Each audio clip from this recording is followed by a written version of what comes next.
An investigation into antibiotic resistance spreading through freshwater systems by Alex Fuller, Justin Fuglestad, Marissa Hanley, and Tyler Teixeira.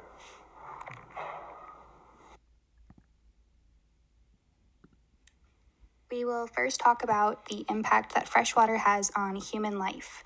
Freshwater makes up only 0.5% of the water held on Earth. As humans, we only have access to a very limited and finite amount of fresh water, which we need to conduct many daily activities with, including but not limited to drinking, bathing, cleaning, washing, and food generation. So since the amount of fresh water we have is so limited, it is essential to take into account the way in which we are preserving this finite resource. Freshwater also accounts for 42% of the agriculture sector, so this means that much of the water vulnerable to carrying antibiotic resistance is reaching our crops with the potential to bioaccumulate. And with such a large amount of fresh water going towards agriculture, it is inevitable that this will result in runoff and a mixing of the fresh water with potential to breed and transport disease. Freshwater is also recycled through the water cycle continuously, with less and less of it being fit for human consumption every time because it picks up contaminants and disease. This is very important to recognize, especially while evaluating the potential threats such as bacteria, viruses, chemicals, and more that could be traveling through our waterways and entering our communities and bodies. And I do want to draw attention to this figure by the USGS. The figure shows the usage of freshwater from the year 1950 to 2015. It is showing that the majority of the freshwater consumption comes from surface waters, which is the most vulnerable bodies of water to pollution, since they are on the surface of the ground without the help of rocks, soils, and other organic materials to assist with filtering out pollutants like groundwater has.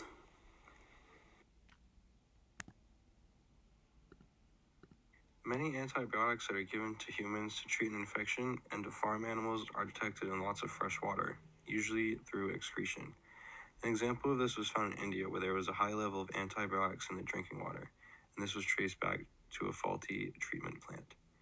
This could potentially cause widespread infection quickly because high constant ratios of antibiotic-resistant bacteria causes exponential growth, and they are extremely hard to treat with current methods in place. Antibiotic-resistant bacteria and even their resistant genes, like NDM1, are not easily broken down and can persist in freshwater environments for what appears to be an indefinite amount of time. Many farms employ non-therapeutic antibiotic use as a growth factor, and consequently have runoff water containing high amounts of antibiotics. Our proclivity for recycling municipal wastewater further exacerbates the issue, since it is difficult to achieve complete sanitation of the water, as antibiotics can be small enough to pass through even reverse osmosis membranes. Consequently, there is a growing risk of everyday citizens being exposed to antibiotic-resistant bacteria or even antibiotic-resistant genes that could theoretically cause a life-threatening infection. This risk is especially concerning since bacteria have the ability to absorb and express plasmid DNA without actually having to reproduce. Ingestion of an antibiotic-resistant gene could theoretically lead to the creation of an antibiotic-resistant bacteria, even in the absence of the actual bacteria itself.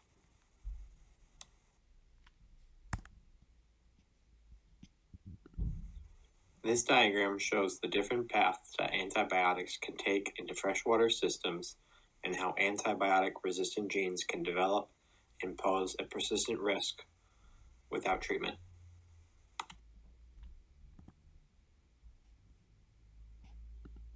Wastewater treatment plants can act as a reservoir for antibiotic-resistant genes, and this is not good because marine bacterial plasmids appear to give out antibiotic-resistant genes to other organisms even after antibiotics are removed from the wastewater treatment plant.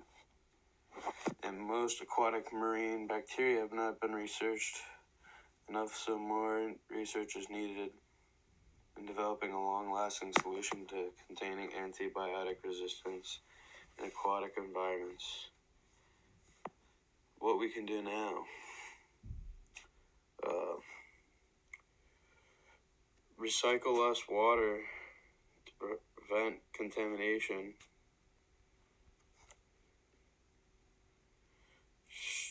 Stricter standards for antibiotic use.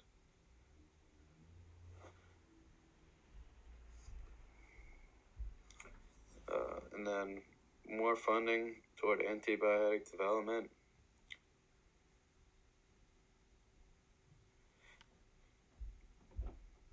And educating the masses on the dangers of antibiotic resistance and how it is a present threat in freshwater systems.